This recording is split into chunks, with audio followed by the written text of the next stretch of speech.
वो ब्राह्मण, जो अन्याय को दूर करे वो क्षत्रिय, जो अभाव को दूर करे वो वैश्य, और जो अशुचिता को दूर करके सेवा और शुचिता के प्रतिमान स्थापित करे वो शूद्र। इसमें कहाँ अछूत आ गया और इसमें कहाँ जाति आ गई?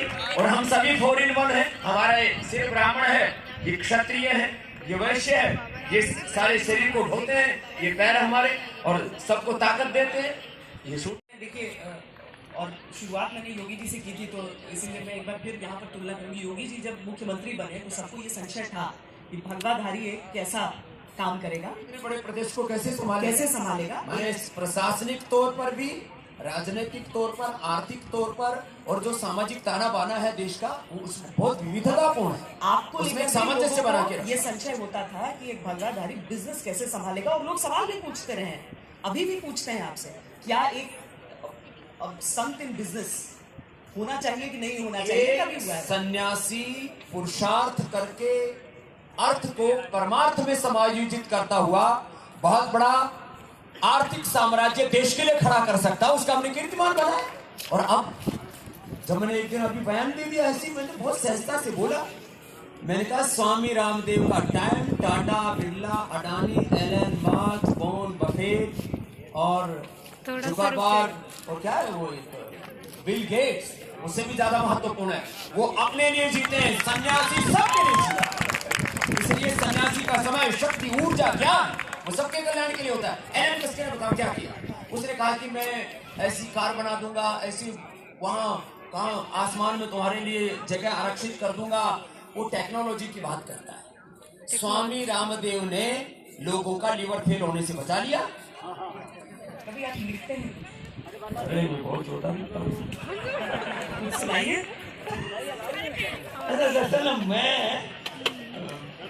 अच्छा, मैं बोल करके ठोकता हूँ। कविताएं मैंने कम लिखी है, वो आचार्य बालकृष्ण जी लिखते हैं हमारे। भैया हट जाओ। अच्छे से गाता हूँ। तो आज मुझे लगता है कि साहित्य आश्रम के मंच पर हम सब स्वामी रामदेव से भजन सुने। आज भजन देखिए, भगवान के साथ में बादल लग गए हैं, ठंडी हवा शुरू हो गई है चिलचिलाती धूप के बाद। तो भजन तो यानी कि हिसाब से ही सुना देते। तो देखो, अमृत है हरि नाम जगत में, वाह वाह।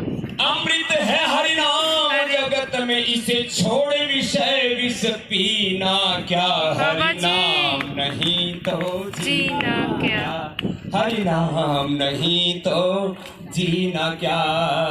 अमृत है हरि नाम जगत में, इसे छोड़ विषय विष पीना क्या, हरि नाम नहीं तो जीना क्या, हरि नाम नहीं तो जीना। जननी शांति शिरम गेहिनी सत्यम मित्रमिदं दया च भगिनी, भ्राता मनः संयमः शय्या भूमितलं दिशोऽपि वसनं, ज्ञानामृतं भोजनं ये तेजस्य कुटुम्बिनो, वद सखे कस्मात् भयं योगिना। तो अलग अलग प्रकार के हमारे छंद हैं, माने गायन से लेकर के, नृत्य से लेकर के, जो हमारा भरतनाट्यम है। और जो मैं तो देखो, दरअसल हम थोड़े फकीरी अंदाज में ज़्यादा पढ़े हैं। हमारे यहाँ पर संगीत की, साहित्य के, नृत्य की जितनी विधाएं हैं विश्व में कहीं नहीं, उनको सही रूप में हमें सिखाएं।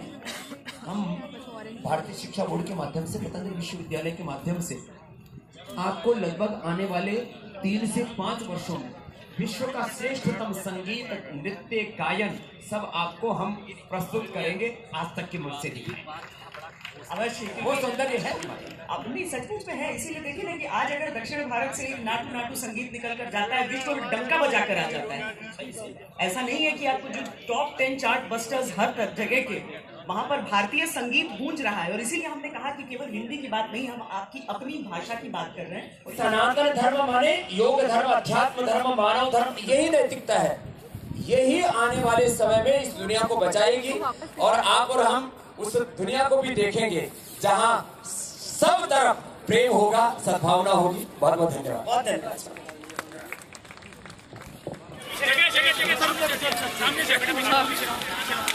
का परिणाम है तो राम को कंठ में धारण कर रहे और काल कुंभ हलाहल विष भी उनका कुछ नहीं कर पाया, उसको वो बचा लिया। तो मुझे ये लगता था कि परमात्मा श्री राम के जीवन में या उनके संपर्क में, राम के संपर्क में किसी भी वृत्ति से या किसी भी मानसिकता से हम और आप पाए, उनका चरित्र ही इतना विलक्षण है कि वो आपको निशंक कर देता है।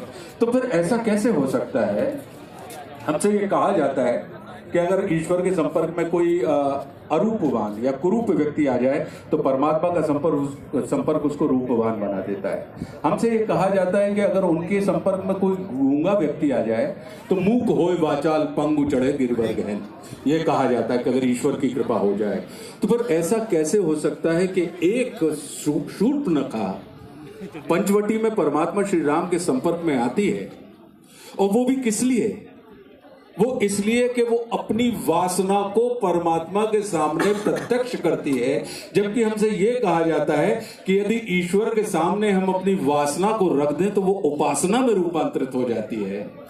जब हमसे ये कहा जाता है, फिर ऐसा कैसे हो सकता है कि उस रूपवान स्त्री को परमात्मा श्री राम की उपस्थिति में विरूपित कर दिया गया, अपंग कर दिया गया, नाक कान काट के?